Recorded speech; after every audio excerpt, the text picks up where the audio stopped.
यूनिफी capital के founder मारन गोविंदसामी ने कहा कि इंडियन मार्केट्स में हाई वैल्यूएशन वाले कुछ खास सेक्टर्स में प्रमोटर्स अपनी हिस्सेदारी बेच रहे हैं, कम वैल्यूएशन वाले सेक्टर्स में प्रमोटर्स अपनी हिस्सेदारी नहीं बेच रहे हैं। ये कुछ सेक्टर्स में ओवर वैल्यूएशन का एक बड़ा संकेत है। एन महालक्ष्मी के साथ द वेल्थ फॉर्मूला के दिवाली ब्लॉकबस्टर एडिशन में गोविंदसामी ने मार्केट के बारे में कई बड़ी बातें बताई। उन्होंने कहा प्रमोटर्स के अपने हिस्से बेचने की सैकड़ों वजह हो सकती हैं। इनमें फैमिली, सेटलमेंट, डाइवर्सिफिकेशन या लिक्विडिटी की जरूरत प्रमुख है। लेकिन जब एक साथ कई प्रमोटर्स ऐसा कर रहे हों तो इससे एक बड़ा संकेत मिलता है। FY25 में 5.5 लाख करोड़ रुपए मार्केट कैपिटलाइजेशन वाले भारतीय शेयर बाजारों में प्रमोटर्स की कुल हिस्सेदारी 53% थी। इसमें सरकार की 11.5% हिस्सेदारी शामिल है जो सरकारी कंपनियों के जरिए है। साथ ही इसमें मल्टीनेशनल कंपनियों की 9.5% हिस्सेदारी है जो इंडिया में उनके लिस्टेड सब्सिडियरी के जरिए है। इनमें 32% हिस्सेदारी इंडियन प्राइवेट प्रमोटर्स की है। गोविंदसामी ने बताया कि प्रमोटर्स के हिस्सेदारी बेचने के संकेतों को समझने के लिए प्रमोटर्स के इन कैटेगरीज के बीच में फर्क करना जरूरी है। उन्होंने कहा 10 साल पहले सरकार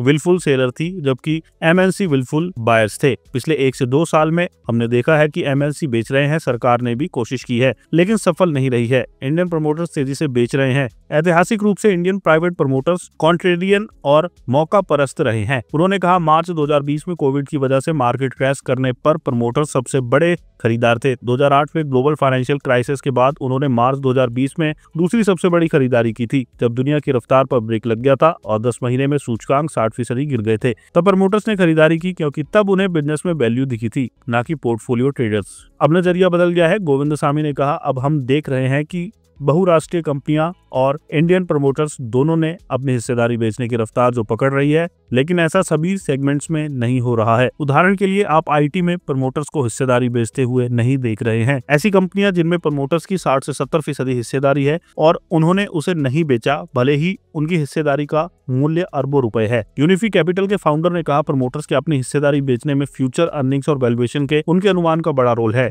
और अभी बाजार के सिर्फ उन हिस्सों में हिस्सेदारी बेची जा रही है जिनमें वैल्यूएशन हाई है। गोविंदसामी का कहना है कि अभी फॉरेन इन्वेस्टर्स नहीं बल्कि प्रमोटर्स सबसे बड़े सेलर्स हैं।